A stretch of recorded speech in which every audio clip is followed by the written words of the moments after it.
Ladies and gentlemen, welcome to Caesar's Palace for 12 rounds of boxing.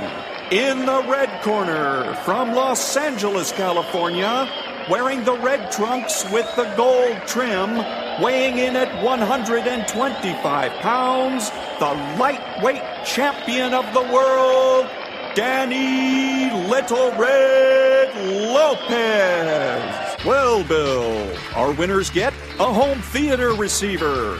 That's right. Experience the full potential of high-definition video with this 72-channel digital home theater receiver from Yamaha. But wait, that's not all. They also get a 5.1-channel surround sound system from Mirage. With 5 palm-sized speakers and a compact subwoofer cube, the MX 5.1 brings you huge immersive sound with Mirage's omnipolar technology. All from the Spiegel catalog, Chicago, Illinois, 60609. And they're taking closer order as down the stretch they come. Mr. Hot Stuff has 3 lengths to make up with chocolate candy last. On the rail, take the points behind that gallant son with chocolate candy gaining on the outside. In the lead is Pioneer of the Nile being tackled by chocolate candy. They're neck and neck as they come to the wire. And Pioneer of the Nile holds off chocolate candy and wins the Santa Anita Derby. And now, on your feet, time to greet holder of 14 NBA titles, your home team, your Los Angeles Lakers. Number 3 at 6'8", 5th year out of UCLA, playing forward, Trevor Ariza. Starting at center, number 17 at 7 feet, 4th year out of St. Andrews High School, Andrew Bynum. And at guard, number 24, 6'6", 13th season out of Loyal Marion High School, Kobe Bryant.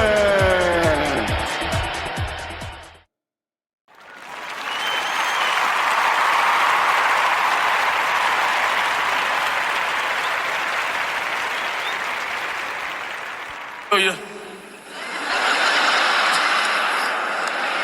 Varney.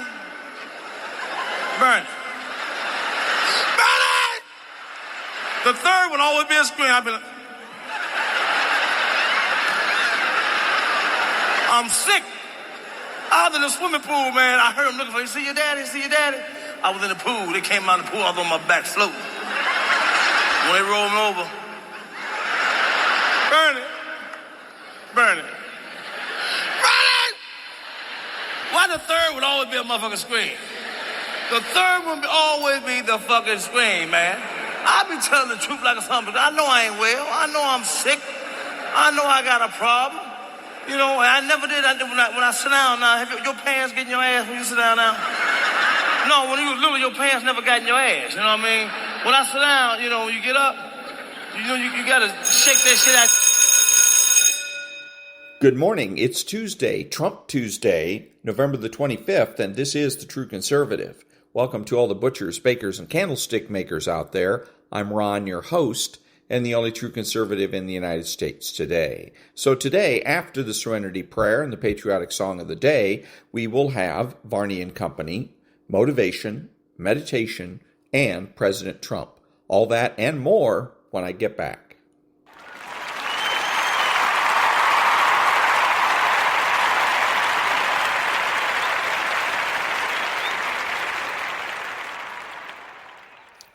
God, grant me the serenity to accept the things I should not change, the courage to change the things I should, and the wisdom to know the difference.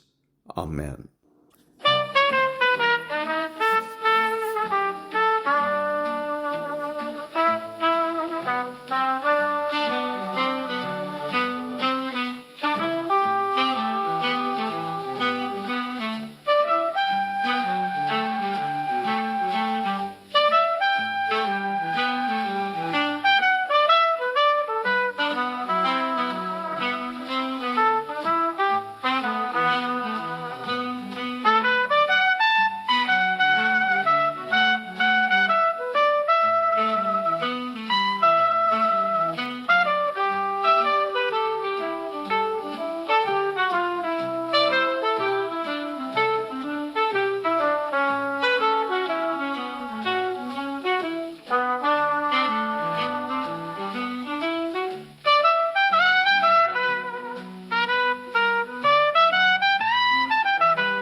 Thank you. Now, Stuart Varney. Have a wonderful Thanksgiving.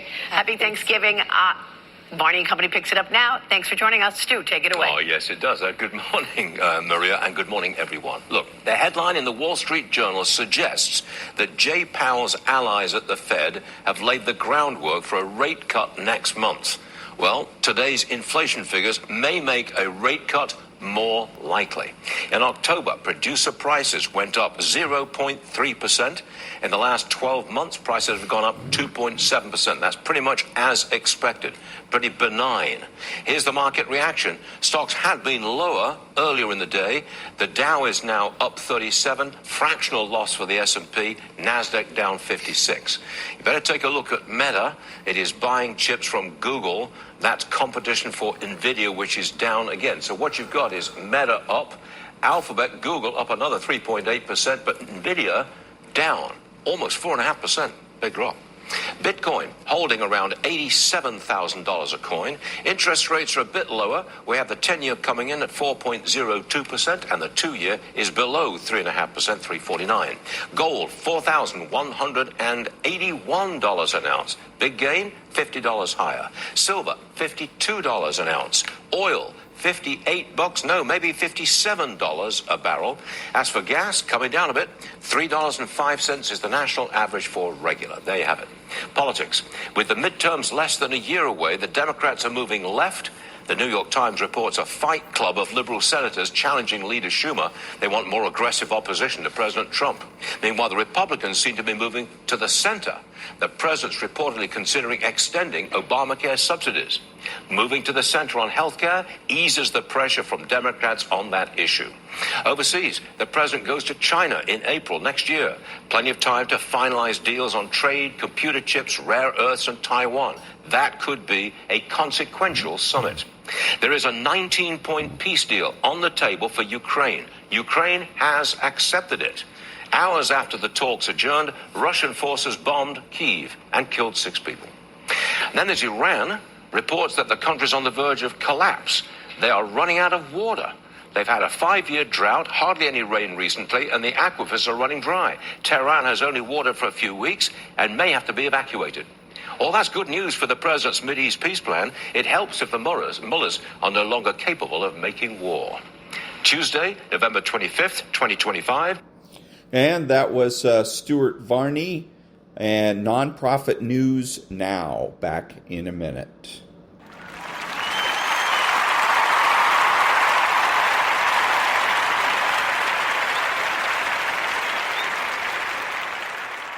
Thank you. Now, a little something from The Collapse of Parenting by Dr. Leonard Sachs. It's going to be a little clip from his book and then a comment.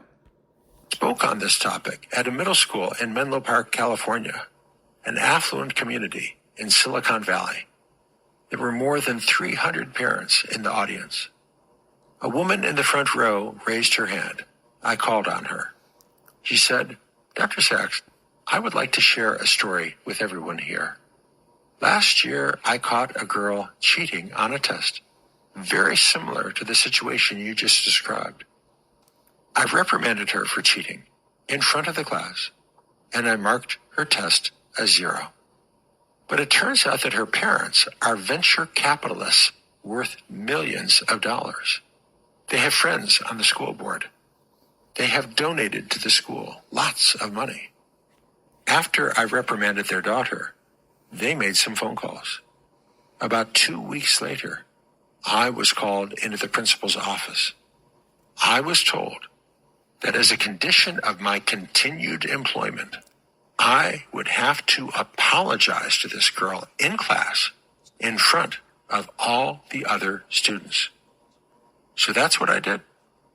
I can't afford to quit, and I don't want to move.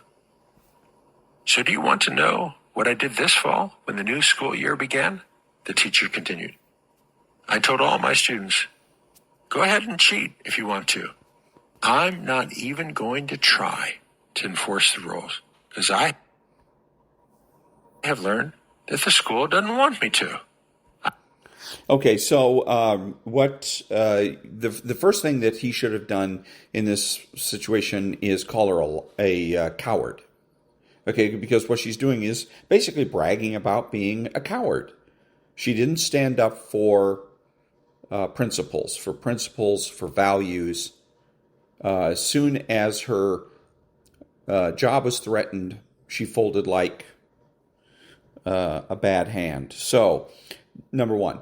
Now, the other thing you got to remember here, this woman is supposedly a parent, but because he said that this was a room full of parents that he was talking to. But if I'm a lefty, let's say I'm a lefty, and I know that Dr. Sachs is going to be having a talk, right? And I know that he's going to be talking about using, basically going back to the old ways of parenting. And I, as a lefty, I don't like that. I want to, so as the left puts it, push back against that idea. So what do? One of the things I could do is show up, raise my hand, and then sort of throw a temper tantrum. How dare you? Or, well, you're full of baloney, or whatever, right? I could do that, but that's fairly obvious, and it's going to end up getting dismissed. The one thing that is going to affect not only Dr. Sachs, but everybody else in the room is the very story that this lady told. I was a teacher. I tried to do things your way, because that's the message here. I tried to do it your way, and I almost got fired. Now Dr. Sachs is in the hot seat. He's going to have to try to explain not only to her, but to everybody else in the room why his ideas are still valid in the face of this story. And the thing about this story, she says she's a teacher. All of it is arbitrary. She can stand up and call herself anything she wants. She claims that she's a teacher, but she could say that she's a nuclear physicist or a card dealer in Las Vegas. She can say anything she wants. She can make up any story she wants. And it's a bit of a gambit, because what he could do is say, excuse me, do you have any credentials that we can check here? How can you prove this story? That kind of thing. So she's gambling on the fact that he's not going to confront her on that particular situation, and that he's going to take her word for it. That's what arbitrary claims are. An arbitrary claim is a demand that you take my word for it. Now, we can take your word for it or not take your word for it. Or we can also argue about it. Hey, I'm a teacher. No, you're not. I had this situation in class. No, you didn't. We can do things like that. He can also point it out after the fact when she's done with her story and say, well, of course, ma'am, you can tell us you're anything you want, and there's no way for us to disprove it. But then again, you haven't produced any evidence or any proof that you are who you say you are and that you had the experience you say you had. Boom. That's the end of that. If you take her at her word, now you're jammed up. Now you're on the hot seat. Now you're going to have to be able to tell the other thing, well, even though she had this tough experience, you should still do it the way I tell you to do it because. And that, again, you then end up explaining, and it doesn't look so good.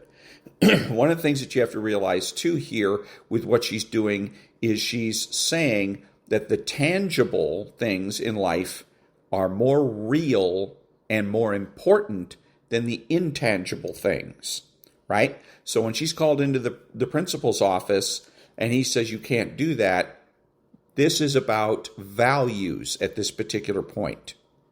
But the principal is going to use something tangible, her job, her paycheck, as a weapon against her. Okay? So the left likes to pretend that the only thing that exists in life is that which you can touch and feel.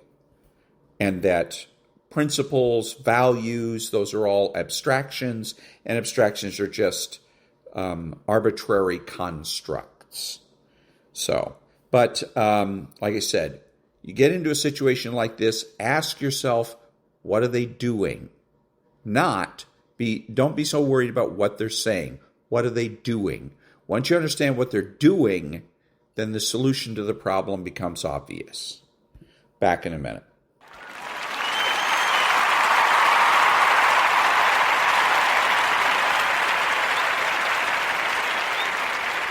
Thank you. And now from an article in the American Thinker, Ken Burns is off to a hard left start with his American Revolution series by S. David Switzer. Ken Burns is off to a hard left start with his American Revolution series. Ken Burns and PBS want to teach us the history of the American Revolution. That's objectively laudable. But from the opening seconds of his new 6-part, 12-hour-long series on the Revolution, Burns is off to a truly ludicrous start. Why do I say that?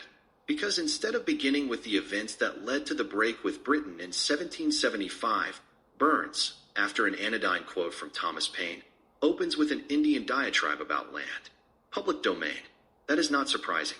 Lest there be any question as to what Burns intends for us to learn about the American Revolution, Burns stated in an NPR interview on October 20th, 2025, that he believes the driving force of the American Revolution was not to secure for all Americans the ancient rights of Englishmen, but to steal land from the Indians.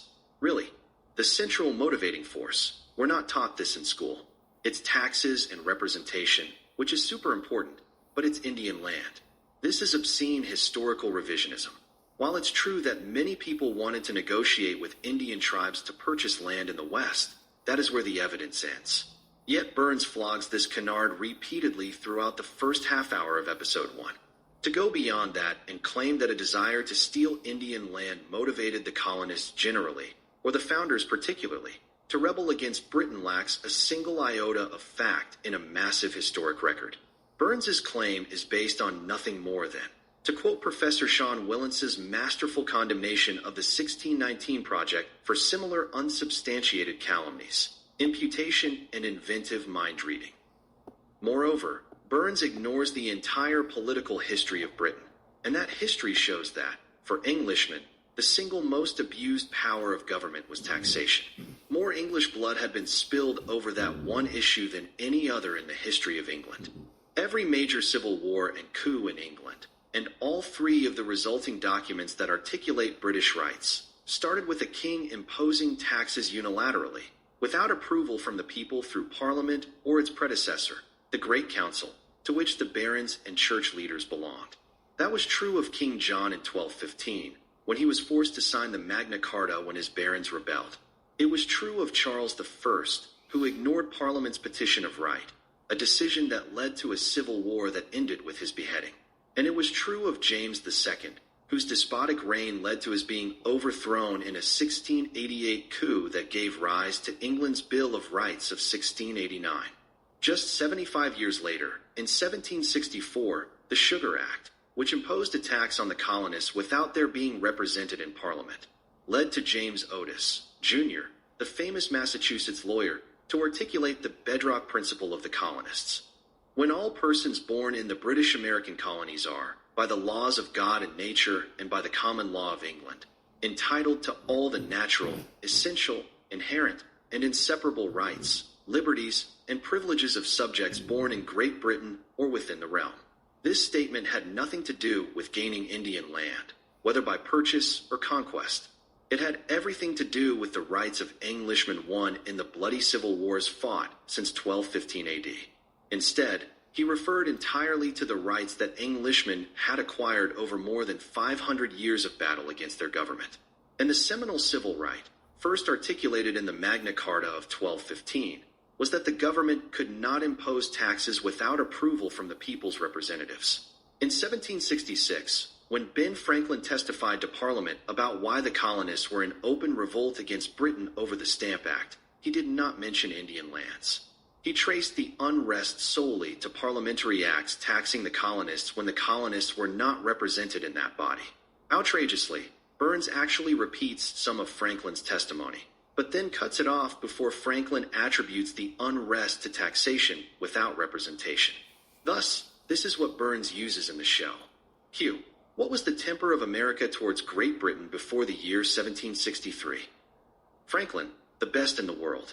They submitted willingly to the government of the crown, and paid, in all their courts, obedience to acts of parliament. Numerous as the people are in the several old provinces, they cost you nothing in forts, citadels, garrisons, or armies, to keep them in subjection. They were governed by this country at the expense only of a little pen, ink, and paper. They were led by a thread. They had not only a respect, but an affection for Great Britain, for its laws, its customs and manners, and even a fondness for its fashions, that greatly increased the commerce. Had Burns been an honest broker, he would have included what Franklin said when asked about the changes in colonial attitudes to the mother country. Q. And what is their temper now? Franklin. Oh, very much altered. Q. Did you ever hear the authority of Parliament to make laws for America question till lately? Franklin. The authority of Parliament was allowed to be valid in all laws, except such as should lay internal taxes. It was never disputed in laying duties to regulate commerce. To say that the revolution started over greed for Indian land is stunning revisionism. But Burns gets worse. After asserting that Americans fought their revolution to steal Indian land, Burns moves on to the French and Indian War. It's a reasonable chronological organization, as the American Revolution would not have happened, and happened the way it did, but for that war. That's because the war led Britain into debt, which it sought to ease by taxing the colonies.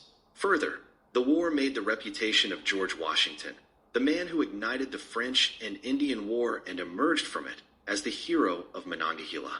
All of these things were critical to igniting the American Revolution and to the Continental Congress's later choice of George Washington, the indispensable man, to command the Continental Army. Burns could have started with any of those salient points, and he eventually gets around to most of them later, after having already driven home his revisionist points. Instead, he starts the show with a footnote to the French and Indian War. Burns raises Ben Franklin's short commentary on the Iroquois Confederacy and credits the Confederacy with being both the model for Ben Franklin's Albany Plan and, 20 years later, for the design of the government that the founders chose for the new United States. There is not a single primary source document that supports any of that. The notion that Franklin linked the Albany Plan to the Iroquois is pure modern revisionism. To say that British colonists only discovered confederations or democracy or the separation of powers from the Iroquois Confederacy is laughable. By the time 1754 rolled around, all British citizens with an education were steeped in history. They were intimately familiar with the Republic of Ancient Rome in 509 BC, the virtues and weaknesses of democracy from ancient Athens in 508 BC, and the workings of confederations, which had existed since the tribes of Israel joined together after the Exodus in 1446 BC. By 1754, the most famous confederacy in Europe was the centuries-old Holy Roman Empire, of which the British king was an elector for Hanover. And the British, with the Magna Carta of 1215 and the creation of elected parliament in the 14th century, had created far more democratic institutions with stricter separation of powers than the Iroquois Confederacy ever dreamed of having. Franklin, obviously long familiar with the notion of a confederacy, was saying only that if the Iroquois could do it, anybody could. Moreover, nothing in the congressional journals of the First and Second Continental Congress gives any hint that the Iroquois Confederacy was used as a model either for Congress or the Articles of Confederation that John Dickinson drafted. Nor is there mention of the Iroquois Confederacy in Madison's notes on the debates in the Federal Convention. In short, all claims that the U.S. government was based on or borrows from the Iroquois Confederacy are groundless. Others have raised similar points. In 1997, PBS broadcast the 6-part series, Liberty, the American Revolution. That was a fair and honest retelling of the history of the American Revolution, warts and all. 3 decades on. If the first episode is anything to go by, this latest offering from PBS and Ken Burns appears to be neither fair nor honest. Indeed, PBS and Burns seem to be giving us a narrative of American history worthy of Howard Zinn. Ken Burns is off to a hard left start with his American Revolution series. Ken Burns and PBS want to teach us the hit. And that was Ken Burns off to a hard left start with his American Revolution series by S. David, actually it's Sulzer. Back in a minute.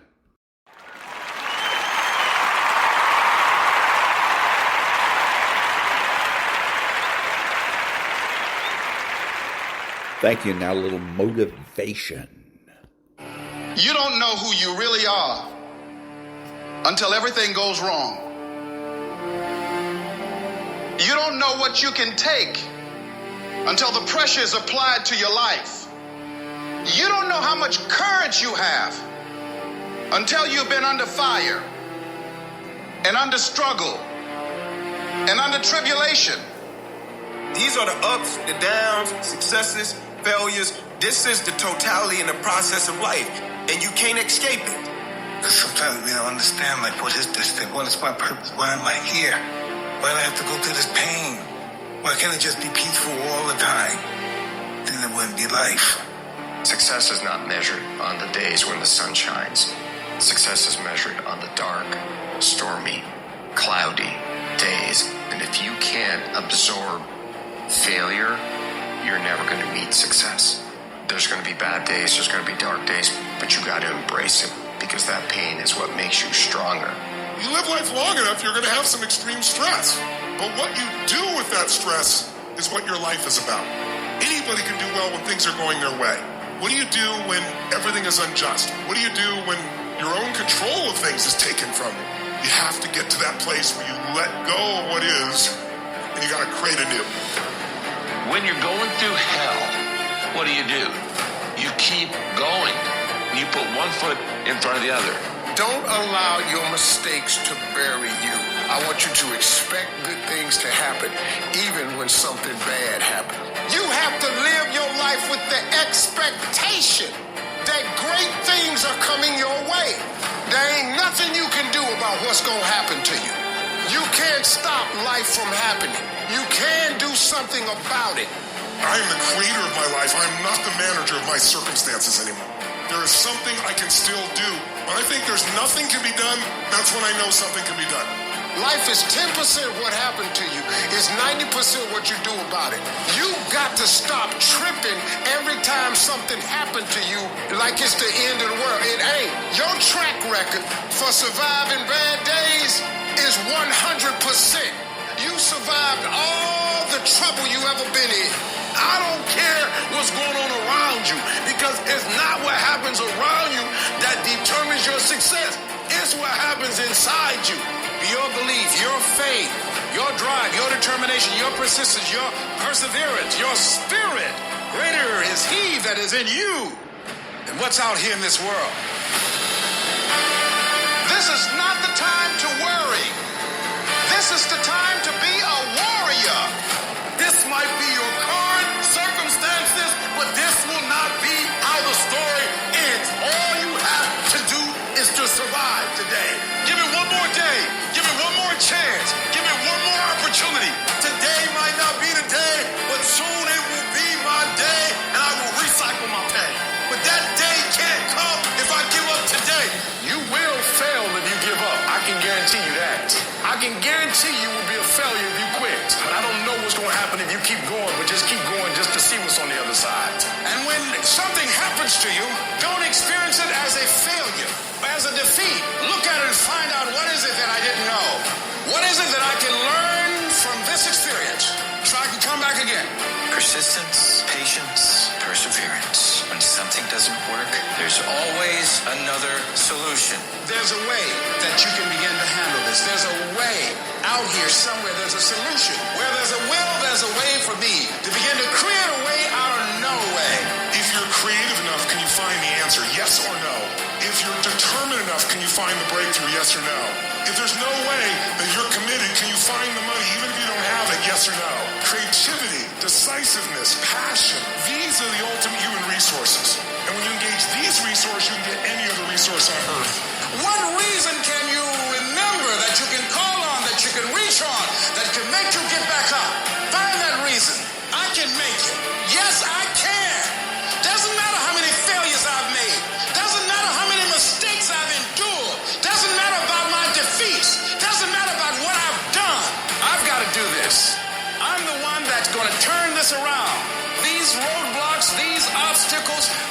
position won't stop me from doing what I want to do. It can temporarily cripple me, but it won't stop me. It will not determine my reality. Oh, you're being unrealistic. You're dreaming. Yes, I am dreaming. So a lot of people stop dreaming. Don't you stop dreaming. You've got greatness in you. Don't you underestimate yourself. Don't you give more power to what you've gone through and let it define you. It really doesn't matter what has happened to us in the past. No, that doesn't have to be your reality.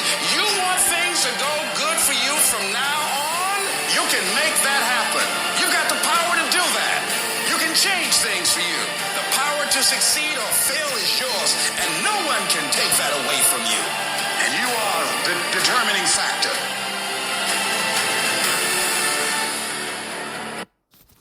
And that was a little bit of motivation. Back in a minute.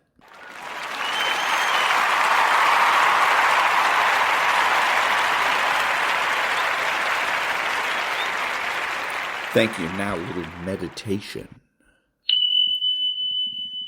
What if in just 5 minutes you could slow down your racing mind, reconnect with your body, and return to calm? Let's do it together right now. Welcome back to Meditation Canvas. If this resonates with you, leave a comment and subscribe. I'd love to hear how this landed for you. Now find a quiet space, settle in, and let's begin. Take a slow, deep breath in through your nose and a gentle exhale through the mouth. Let's do that one more time, a little deeper. Inhale and exhale. Let your breath return to a natural rhythm now. We'll begin with a simple breath count. Silently count 1 as you inhale, 2 as you exhale, 3 on the next breath in, 4 as you breathe out. Continue all the way up to 10. Gently refocusing if your mind wanders.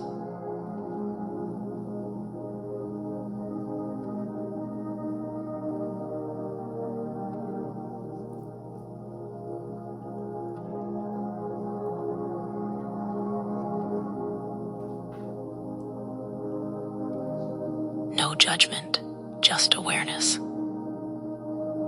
Now, let's awaken your senses with curiosity. Bring your attention to your hands. Can you feel warmth, coolness, tingling? Notice without needing to change anything.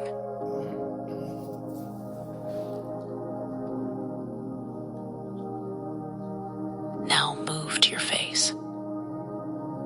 Can you feel the air on your cheeks? Any sensation around your eyes or jaw?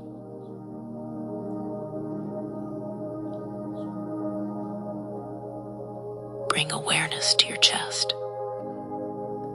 Feel it gently rise and fall. This rhythm always here for you.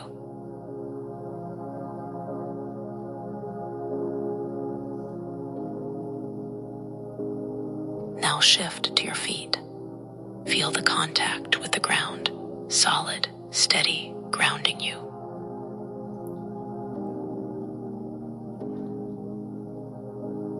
Now let's awaken your outer senses, slowly and gently. What can you hear around you? Noticing the space between the sounds, the texture of silence.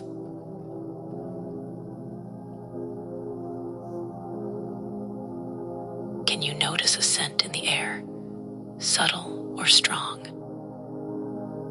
Take it in mindfully.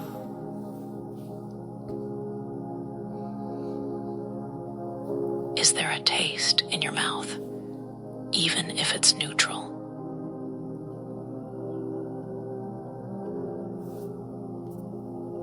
If your eyes are closed, gently open them now. Look around as if you've never seen this moment before. Notice colors, shapes, light, and shadows.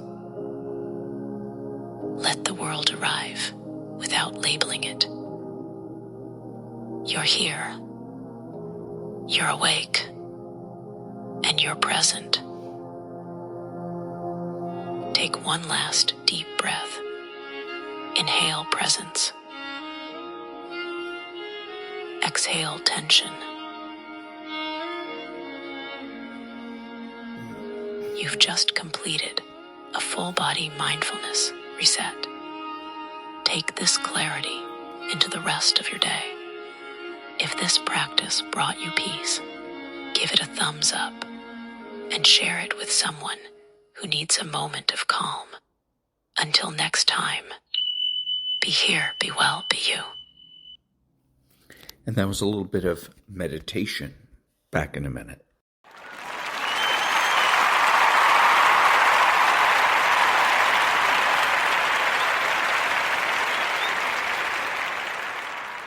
Thank you. A little bit of the John Kobylt show. And Mom Donnie. Oh, wait, okay. Restart it. Go ahead. I look forward to it. And I want to clarify your answer to Stephen Nelson. He asked about your comment calling the president a fascist, and your answer was, both President Trump and I have been clear about our positions and our views. Are you affirming that you think President Trump is a fascist? I've spoken about... That's okay. You can just say okay. yes. Okay. It's easier. It's easier than explaining it. I don't mind. So, the reporter says, are you affirming your view that you think President Trump is a fascist? And he starts probably a word salad, right? He starts tossing a word salad, and Trump goes, it's okay, just say yes. You know, it's a lot easier than trying to explain. Okay, so again, the whole idea with the fascist thing is the left wants everybody in the United States of America to believe that there's only two options. That if you're anti-communist, that you're pro-fascist. That the capitalism doesn't exist, and conservatism doesn't exist, freedom doesn't exist, that your only choice is between two dictatorships, if you will. So that's why they keep you with fascist, Nazi, Hitler, etc. Back in a minute.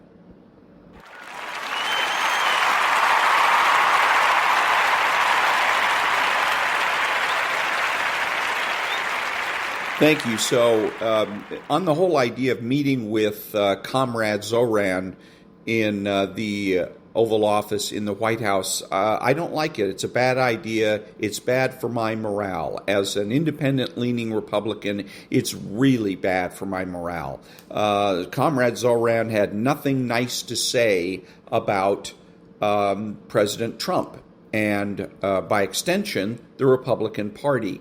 And inviting Comrade Zoran to the White House is rewarding him for that behavior. And that's wrong. He shouldn't do that. He should instead punish Comrade Zoran for his misbehavior. Back in a minute.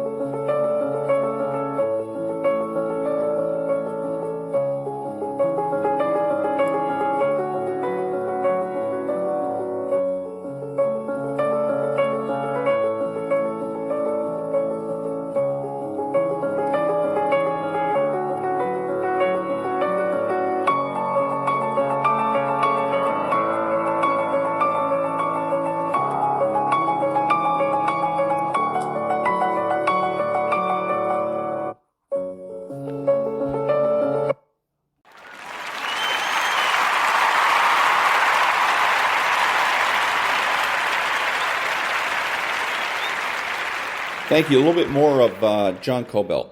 Radio. You know, Spencer Pratt apparently really hit a nerve with a lot of people in our audience.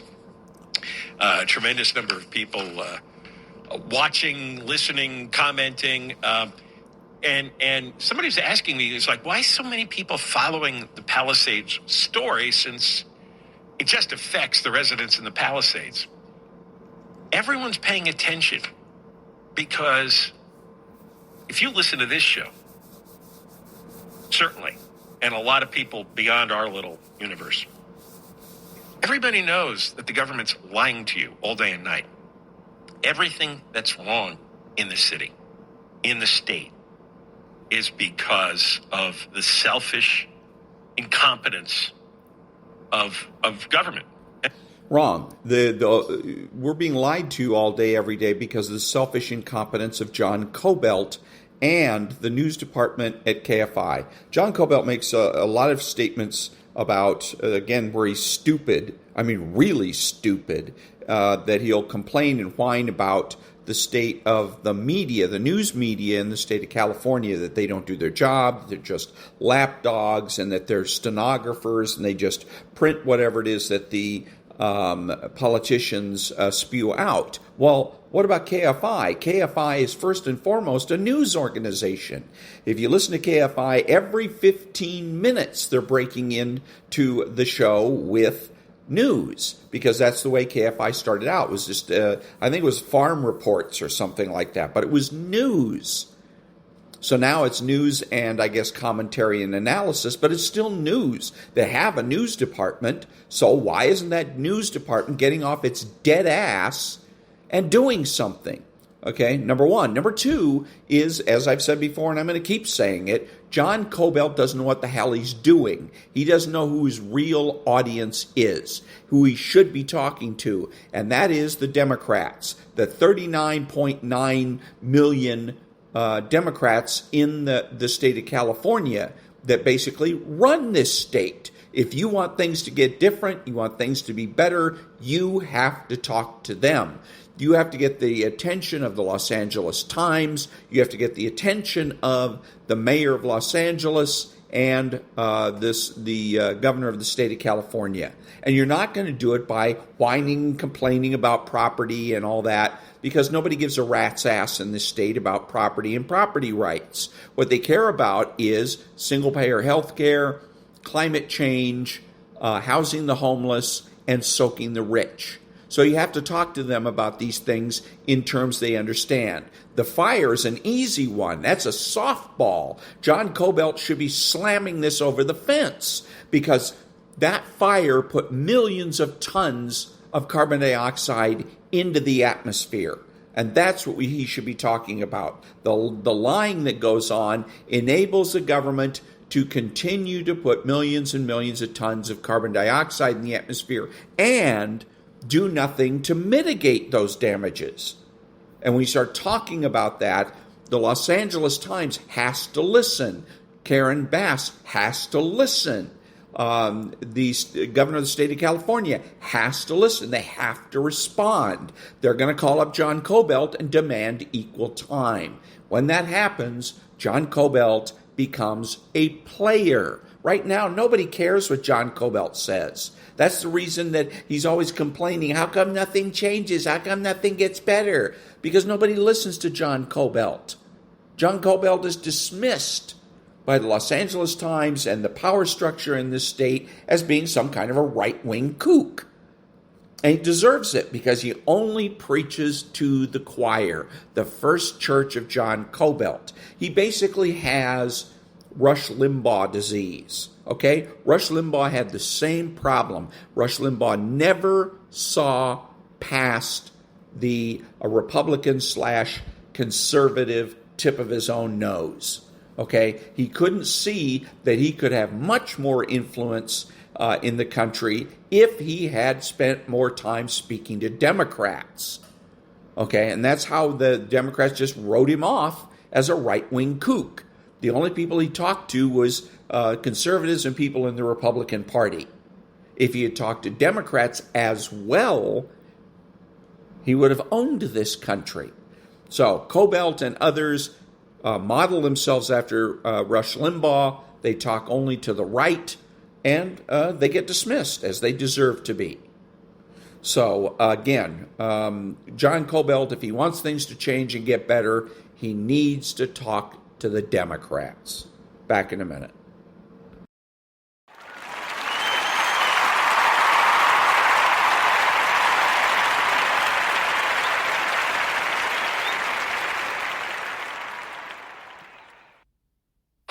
What will we do with this moment? How will we be remembered? Look at the opportunities before us. This election really isn't about the left versus the right. It's about we the people choosing our government and the choice between freedom versus tyranny. Nobody has a chronic disease burden like we have. Why are we allowing this to happen to our children? Ultimately, the only thing that will save our country is if we choose to love our kids more than we hate each other. What is going on here is deeper than politics. It is deeply spiritual. We are being called to rise above the hatred and the fear and the evil. We need to remember above and beyond that we must love our neighbors, that we must treat other people as we hope to be treated. You want to be a rebel? You want to be a hippie? You want to stick it to the man? Show up on your college campus and try calling yourself a conservative. America is going to reach heights that it has never seen before. The future is going to be amazing.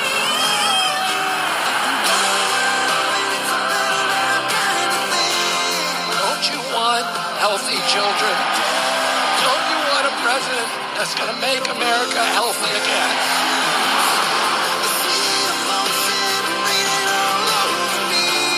I come to you today as a former Democrat. I will be a first-time Trump voter tonight.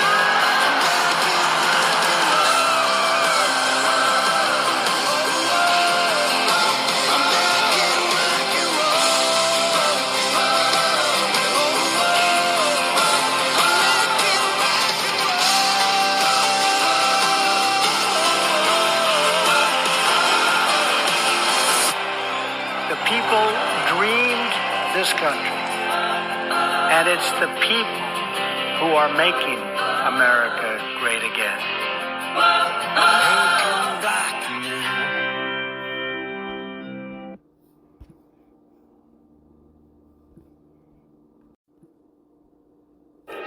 Nothing worth doing ever came easy. Treat the word impossible as nothing more than motivation. Never, ever quit. Never quit.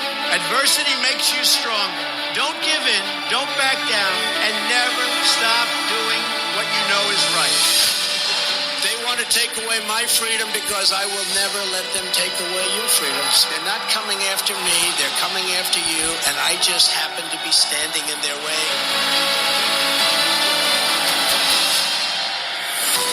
When they couldn't beat him, they tried to bankrupt him. President Trump is back in a New York City courtroom. When that didn't work, they tried to put him in federal prison. Raided by the FBI. When that didn't work, they even tried to kill him. They just tried to kill President Trump. Donald Trump still stands, ready to fight, ready to win, and ready to make America great again. This is Donald Trump's house, brother. This election, we all get to choose. I'm going to choose real American leadership and a real American values. The 45th and soon to be 47th President Donald J. Trump.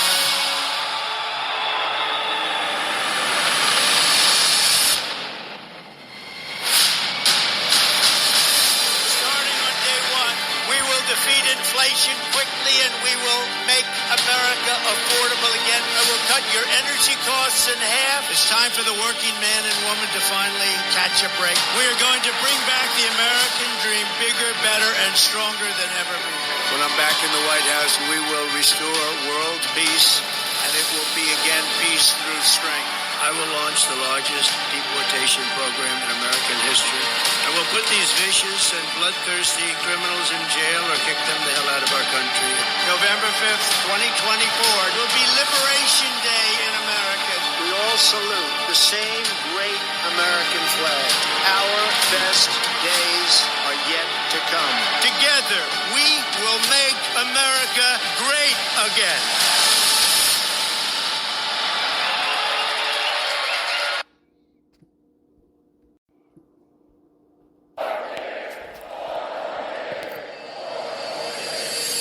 This is a movement like we've never seen in the history of our country. Wisconsin is Trump country. And that's what this fight is all about. We're taking on the failed political establishment and restoring government of, by, and for the people. It's the people. You're the people. You won the election. We love this country. We love Donald Trump. Promises made, promises kept. We support President Trump. This is epic. Donald Trump is our president! With every last ounce of heart and hope and sweat and soul, we are going to make our stand. We are going to stand for liberty. We are going to stand for justice. We are going to stand for freedom. And we are going to stand for the sacred rights given to us by the hand of Almighty God. You joined our movement, the greatest movement in the history of our country. You protected your family. You defended your dignity. You recaptured your destiny. And you took back your country with that great election 2.5 years ago. We are one united movement, one united people, and one United States of America. Ladies and gentlemen, please welcome the President of the United States, Donald J. Trump.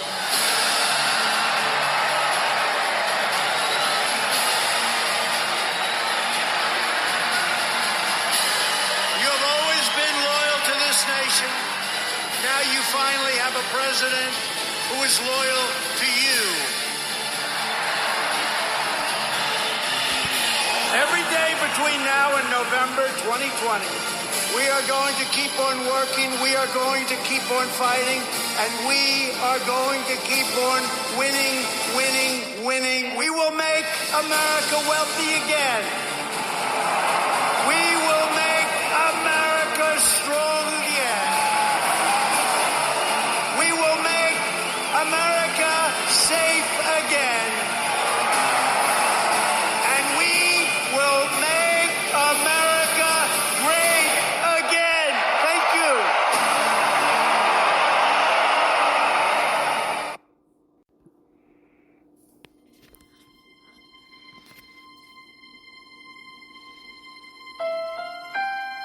America is a land of heroes. A place where greatness is born, where destinies are forged, and where legends come to life. This is the home of Thomas Edison and Teddy Roosevelt, of many great generals, including Washington, Pershing, Patton, and MacArthur. This is the home of Abraham Lincoln, Frederick Douglass, Amelia Earhart, Harriet Tubman, the Wright brothers, Neil Armstrong, and so many more. This is the country where children learn names like Wyatt Earp, Davy Crockett, and Annie Oakley. This is the place where the Pilgrims landed at Plymouth and where Texas patriots made their last stand at the Alamo. The American nation was carved out of the vast frontier by the toughest, strongest, fiercest, and most determined men and women ever to walk on the face of the earth.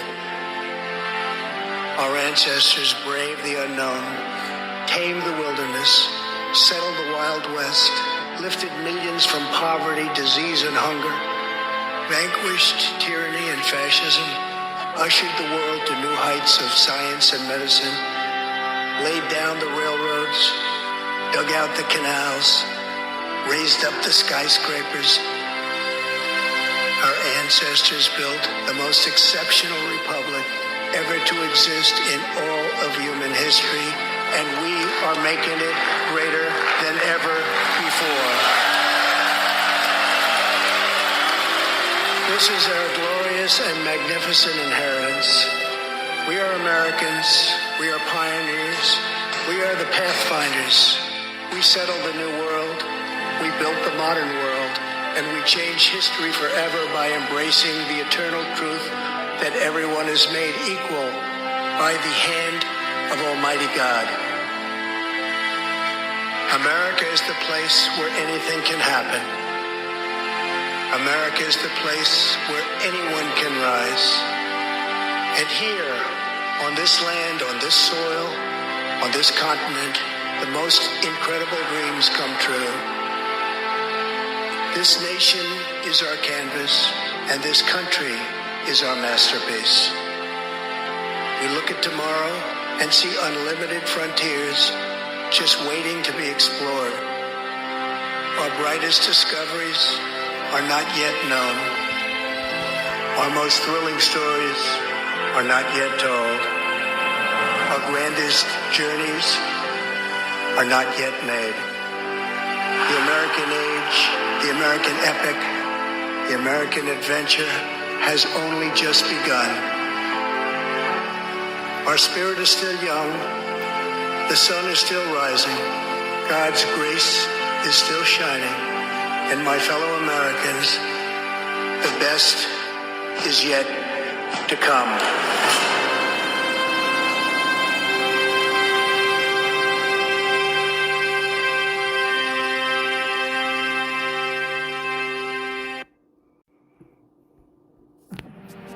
Years ago, we took a wrong turn and lost our purpose. We lost the strength that makes Americans who we are. If we dared to speak the truth, it was called hate speech, and our values were labeled shameful. That's when everything we care about fell apart. We surrendered our borders, our paychecks, and our courage. Our patriotism was called toxic. Men could beat up women and win medals, but there was no prize for the guy who got up every day to do his job. Now we're being asked to settle for the way things are. And we're wondering if America can make a comeback. We can, because we've done it before. When we get knocked down, we don't stay down. We get up again. We fight. We fight. We fight. I'm Donald J. Trump, and I approve this message. When I first came into office, I cut taxes more than any other president. We have created 7 million new jobs, and it led to a growth like we've never seen before. We developed the greatest economy in history by far. When I left office, it changed. Inflation destroyed the lives of so many people. Interest rates went from 2% to 10%. Millions of illegal immigrants, traffickers, and drugs coming into our country. Our country has gone to hell. So I made a decision to run. We're going to make America great again, greater than ever before. I will fight for you with every breath, and I will never let you down.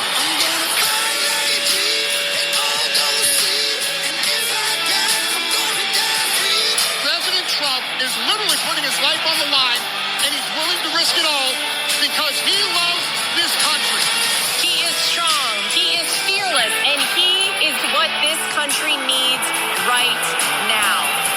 Our cities will be safe, our streets will be clean, and our border will be secure. We can't allow our country to be destroyed by politicians who will put their own power ahead of the interests of the American people, our freedom, and our future. The left told me to hate Trump. When you cut through the lies, you realize the truth. American families were better when Donald Trump was president. We were safer, wealthier, and stronger. So if you love this country, if you want to stand up and fight for the future of our nation, you must re-elect Donald J. Trump.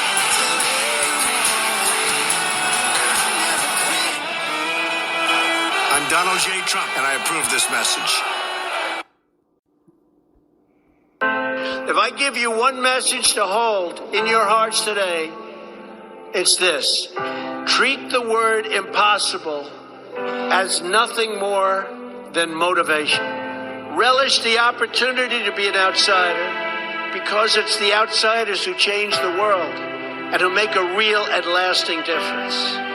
The more that a broken system tells you that you're wrong, the more certain you should be that you must keep pushing ahead. You must keep pushing forward.